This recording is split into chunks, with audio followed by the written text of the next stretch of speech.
Olá, mulheres, tudo bem? Como tem passado? Que bom que estamos novamente aqui, nos encontrando para mais um estudo neste nosso grupo de mulheres, onde refletimos e nos alimentamos com a Palavra de Deus. De forma muito especial hoje, dando continuidade ao legado das mulheres na Bíblia, hoje nós iríamos estudar a Lia. A Lia já foi um estudo que a Elis Regina passou para nós e gravou. Então, no lugar da Lia, nós resolvemos olhar para uma outra mulher que não estava aqui na nossa lista, no nosso livro, e compartilhar com vocês o testemunho e a história dela também.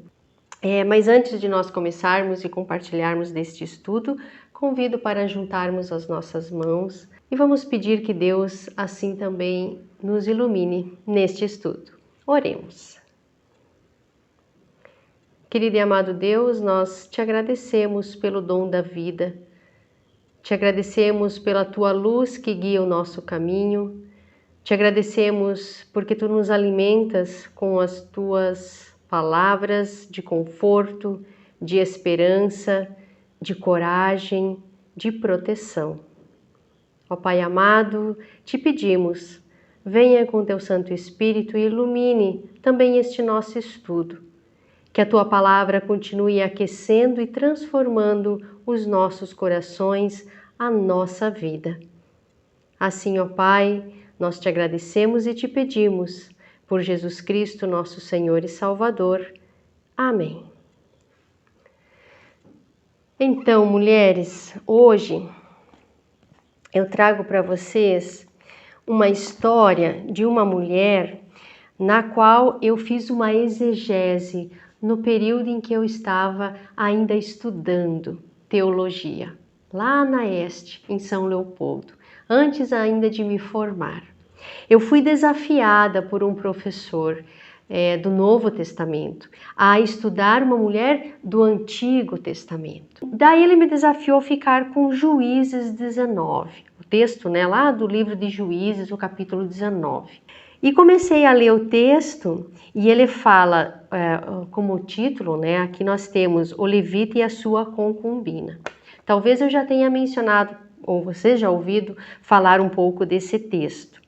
Ainda hoje, quando eu abro a minha Bíblia, pinga uma gota de sangue quando eu leio esse texto. Ele é muito pesado. É a história de uma mulher que nos deixa o seu testemunho, ou enfim, a sua vida, como algo muito importante para nós prestarmos atenção.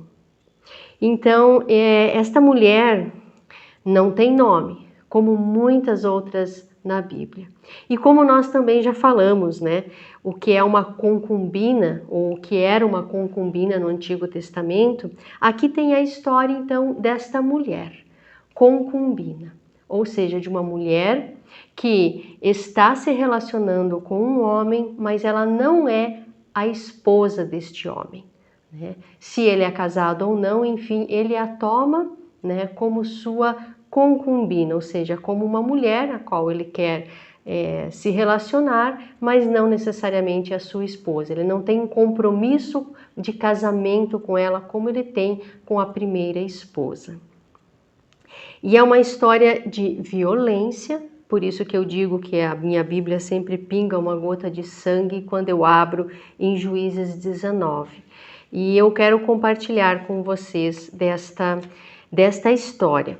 Está lá em Juízes 19, 1 até o 30, que na verdade é todo o capítulo, O 19 vai do 1 até o 30. Esta mulher não tendo nome, eu dei um nome para ela. E me veio em mente a imagem de um vaso quebrado, de alguém que foi maltratada, jogada, quebrada aos pedaços, então de um vaso quebrado. Então eu procurei a palavra quebrantura, quebrado, né? Quebrada. E encontrei em aramaico a tradução de Kirik. Então eu dei o nome para esta mulher de Kirik. Vamos estudar então a Kirik, que tem a ver com a história dela. Diz assim, eu vou ler para vocês. Naqueles dias em que Israel não tinha rei, um levita foi morar bem longe na região montanhosa de Efraim. Ele arranjou uma jovem de Belém de Judá para ser a sua concubina. Porém, ela brigou com ele e voltou para a casa do pai em Belém. E ficou lá durante 4 meses. Então o homem resolveu ir lá a Belém atrás dela, para tentar convencê-la a voltar. Ele foi com o seu empregado e levou 2 jumentos. E a moça o recebeu na casa do seu pai. Quando o pai da moça viu o levita, recebeu-o com alegria e insistiu para que ele ficasse em sua casa. E ele ficou ali por 3 dias. Assim, o casal tomou suas refeições e passou as noites ali. No 4º dia, eles se levantaram cedo e se aprontaram para ir embora. Mas o pai da moça disse ao levita: coma alguma coisa antes de ir e assim você se sentirá melhor. Você pode ir mais tarde. Então os 2 homens se sentaram e comeram e beberam juntos e ali o pai da moça disse: por favor, fique mais uma noite e divirta-se. O homem se levantou para sair, mas o pai da noiva insistiu muito para que ele ficasse e assim o levita passou mais uma noite. No 5º dia, bem cedo, ele se levantou para ir embora e o pai da moça pediu: por favor, coma alguma coisa, espere até mais tarde. Os 2 homens comeram juntos. Quando o homem, a moça e o empregado saíram, o pai disse: olhe, agora já é quase noite. É melhor você ficar e passar a noite aqui. Logo vai estar escuro. Fique aqui e divirta-se mais um pouco. Amanhã você poderá se levantar cedo e viajar de volta para casa. Mas o levita não quis passar lá mais outra noite e partiu de viagem com a sua concubina, levando os 2 jumentos arreados. Já era quase noite quando eles chegaram perto da cidade de Jebus, isto é, Jerusalém. Então o empregado disse ao patrão: por que não paremos e passamos a noite nesta cidade dos jebuseus? Mas o patrão respondeu: não vamos ficar numa cidade onde o povo não é israelita. Vamos continuar até Gibeá. É melhor a gente andar mais um pouco e passar a noite em Gibeá ou Ramá. Então, passaram pela cidade de Jebus e continuaram a viagem.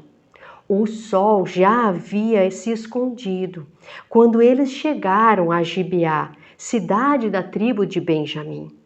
Ali saíram da estrada para passar a noite na cidade. O levita chegou e se sentou na praça, mas ninguém o convidou para dormir em casa. E aconteceu que passou por ali um velho que estava voltando do seu trabalho na roça.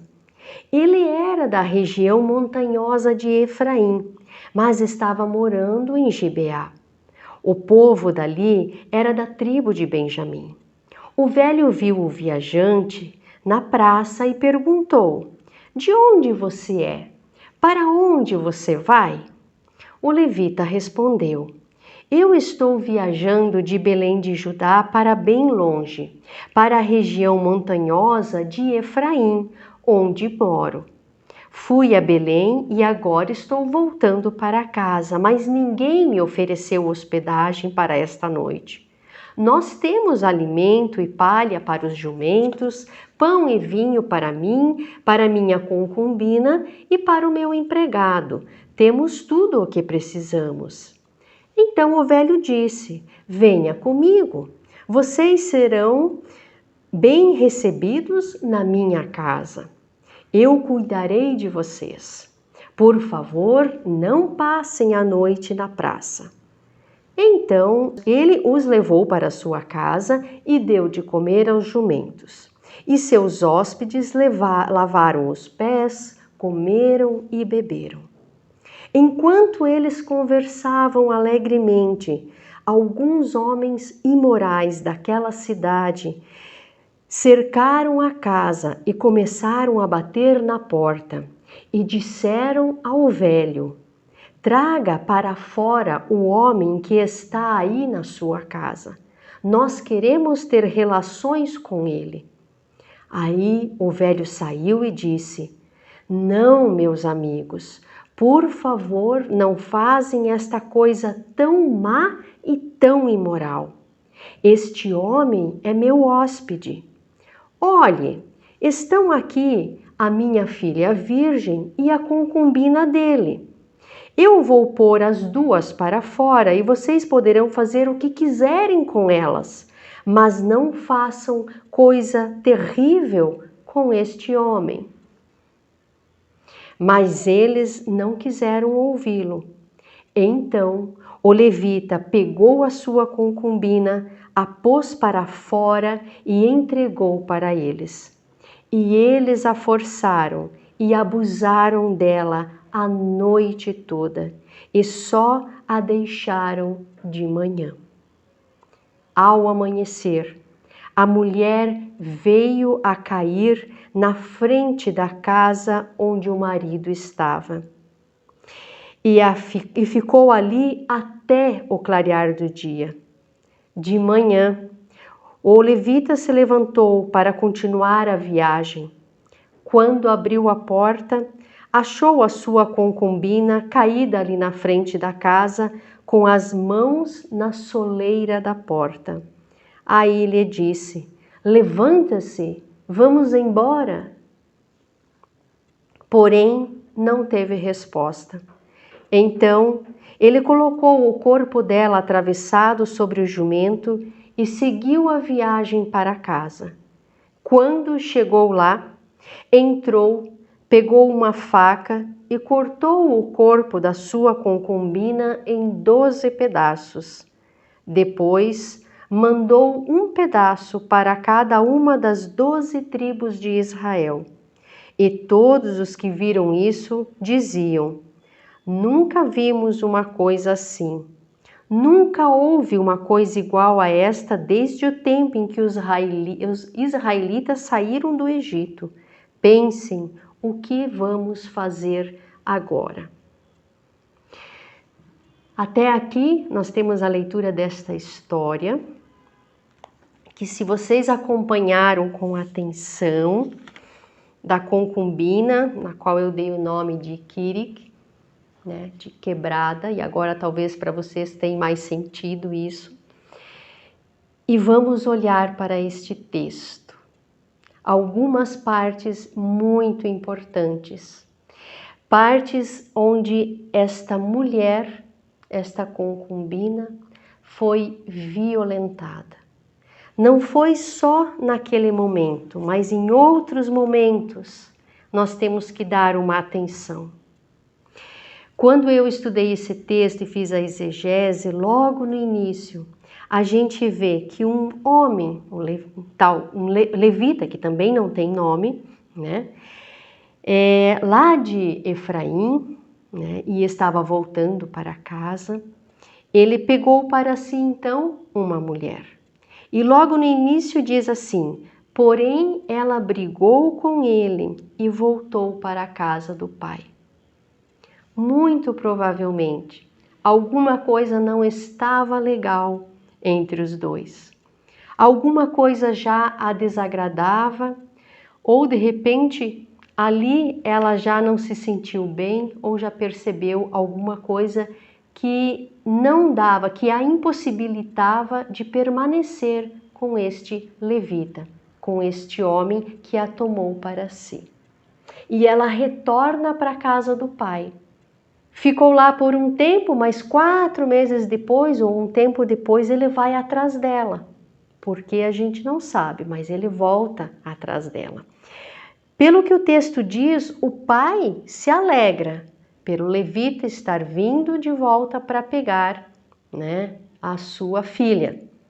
Tomar a sua filha e pegar ela de volta. E eles permanecem ali, o pai insiste, né? De repente o pai faz uma tentativa de insistir, né, para que ele permaneça ali, mas mesmo assim permite que a filha volte com ele. Como ela era uma concubina, ela não tinha obrigação, a não ser com a permissão do pai, de voltar para este homem.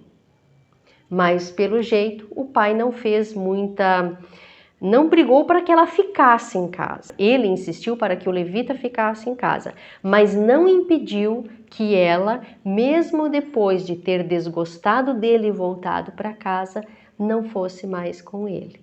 Não foi perguntado a ela se ela queria voltar ou não, ou como ela estava, se ela aceitaria ou não, né? Então a gente já vê uma indiferença, um pouco caso para com ela. E daí vai acontecendo que eles não conseguem chegar, né, no seu destino sem antes ter que pernoitar em algum lugar. Então eles foram até um lugar, Gibeá ou Ramá, que era um lugar onde eles achavam que seriam melhor recebidos, né, porque eles eram estrangeiros. Eles chegaram, saíram da estrada e foram para a praça, para que as pessoas pudessem, de repente, oferecer hospedagem para eles, oferecer pernoite. E depois de um tempo ali, um senhor, né, de mais idade, aqui o texto diz um velho que veio da roça, percebeu que ali tinha um estrangeiro, porque estava na praça, já era noite, estava com jumento, com uma mulher do lado, seu empregado, e pergunta, né, da onde você é, para onde você vai, e oferece hospedagem para ele. Como ele já tinha comida e refeição, tanto para o jumento como para eles, a única coisa que eles não tinham era um lugar para pernoitar, para passar a noite e não ficar ali na praça.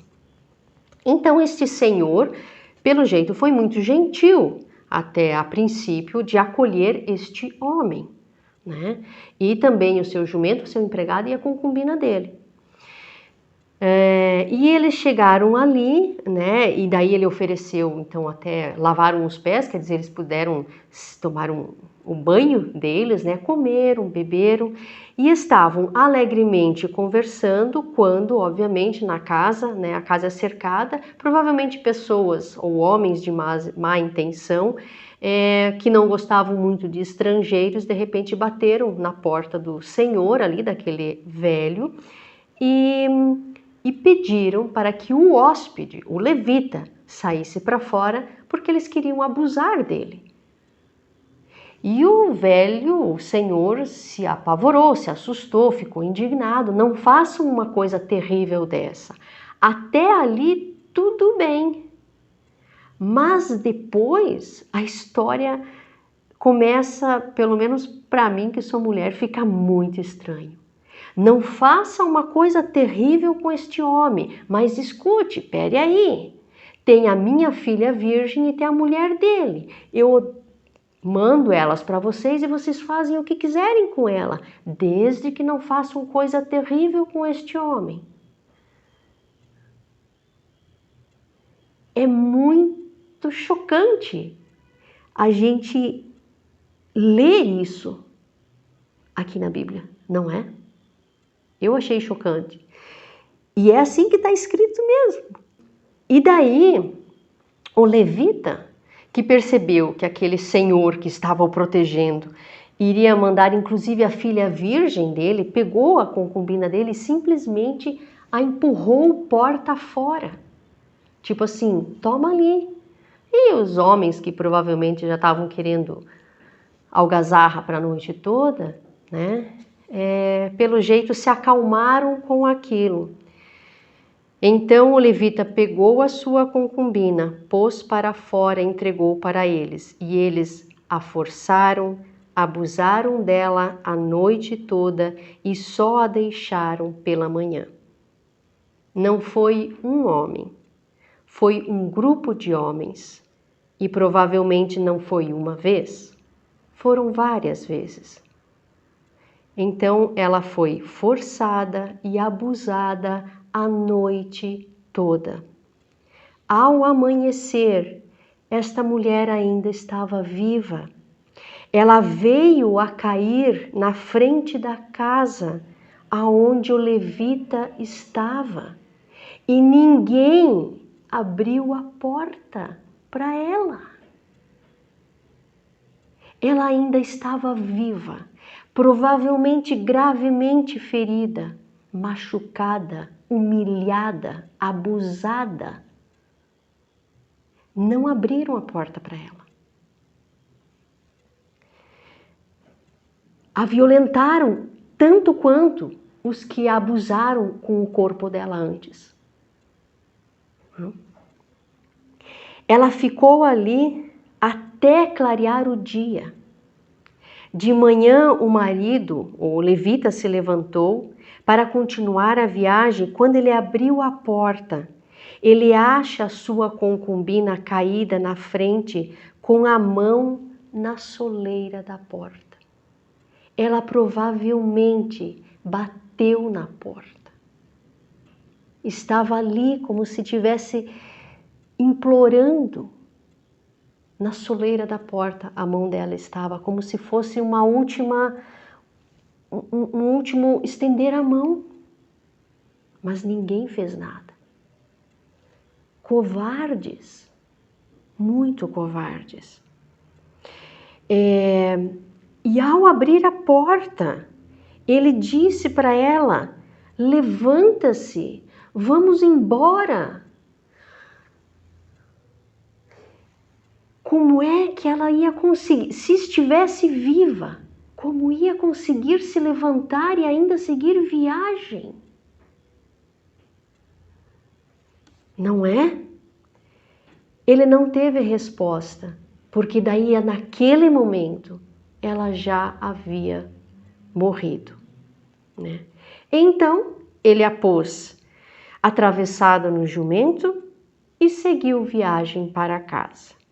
Quando chegou em casa, ele entrou, pegou uma faca e a cortou em 12 pedaços. Esta mulher, nem depois de morta, deixou de sofrer violência. Ele continuou a violentando, ele a cortou em pedaços. Por isso que eu dei o nome dela de Kirik, que em aramaico quer dizer quebrada, né? Aramaico era a língua que Jesus falava, né? A cortou em 12 pedaços para mostrar. Ai, eu achei que esse último verso, quando eu terminei minha exegese, eu pensei, pelo amor, porque daí eu já estava suando, assim, sabe? Eu já estava indignada. Aí eu li esse último verso e eu pensei, pelo menos eles acharam que isso, né, a terrível coisa que fizeram, né? Nunca se viu uma coisa dessa, mas eles não estavam falando da violência que o levita falou que fizeram com a mulher dele, ou a violência que ele daí terminou de fazer cortando ela em pedaços. Se vocês leem Juízos 20, vocês vão entender que a indignação do povo era do abuso que aquele homem tinha sofrido, da proposta que ele recebeu dos homens mandarem ele para fora para abusarem dele. É disso que ele estava indignado. Ele não estava indignado pelo que fizeram com a concubina dele. Ele ficou indignado porque ele recebeu uma proposta que não se faz para um levita. Claro que não. Mas a questão aqui é que a violência desta mulher foi totalmente ignorada. Vocês conseguem perceber por que a Bíblia pinga ainda aqui? Então, assim, são coisas assim que quando eu fiz a exegese do texto, eu fiquei muito grata do desafio que o professor Uwe pediu para mim, porque realmente é terrível, esse texto é terrível. Esse testemunho dessa mulher é inaceitável. Eu lembro que eu pedi para o Uwe, eu falei assim, professor, onde é que está a mensagem nesse texto? É terrível! O que nós podemos aprender desse texto? Aí ele me deu um contratexto muito bonito, né? Lá que Jesus falou de de João 8, né? Da mulher adúltera. Né? E ele daí pediu para mim ler esse texto e fazer um comparativo. E daí realmente, quando eu fui estudar o texto da mulher adúltera, me veio uma luz, né? O quanto Jesus abomina a violência contra o corpo. E o quanto ele defendeu essa mulher adúltera, não porque concordou ou fez vista grossa pelo pecado dela de adultério, não tem nada a ver com isso. Mas se tem uma coisa que Jesus Cristo não permitiu que fizessem, é que a violentassem com pedradas. Dá para perceber o quanto Deus, em Jesus Cristo, não permite violência. Violência contra o corpo, contra o templo do Espírito Santo. É inadmissível. Jesus abomina a violência. Ele pregou a paz. Violência nenhuma ele aceita. Tanto que na lei onde diz olho por olho, dente por dente, né? Jesus disse, não é assim. Se alguém te oferecer e bater na tua face, ofereça outra. Ou seja, zero violência. Ele não compactua com violência. Quando ele ajuda a mulher adúltera, ele não concorda com o adultério, não é isso. Ele perdoa ela e orienta ela através do diálogo, através da conversa, através de acordos. A gente busca resolver os problemas e os conflitos, mas não através da violência. Quando os homens queriam, até pela lei, apedrejá-la porque ela cometeu adultério, ele ignora isso, ele se abaixa no chão e começa a escrever. E depois ele diz, quem não tem pecado é que atire a primeira pedra, e com isso as pessoas vão desistindo. Ele não só perdoa aquela mulher, mas ele a salva da violência do apedrejamento, da violência que ela iria sofrer no corpo, de forma cruel, porque pedrada por pedrada até a morte. Isso é muita pedrada. Antes uma só a matasse, não é assim. E até hoje é assim que muitas mulheres em alguns países são mortas a pedradas, até morrer a pedradas em função de algum pecado que cometeram. Não é? Então, assim, aí veio uma luz, né? Tudo o que podemos aprender de Juízes 19 é a lutar pela dignidade das pessoas, principalmente, né, com relação à violência. Não podemos admitir, não só como mulheres, mas como pessoas, nem homem nem mulher, mas não podemos admitir nós como mulheres o ultraje ao nosso corpo. E não só ao nosso corpo, porque essa mulher, assim, os abusos dela foi os piores imagináveis. Acho que os piores foram, né? Eu não consigo imaginar algo pior. Não consigo imaginar algo pior. Porque depois até de morte ela é violentada.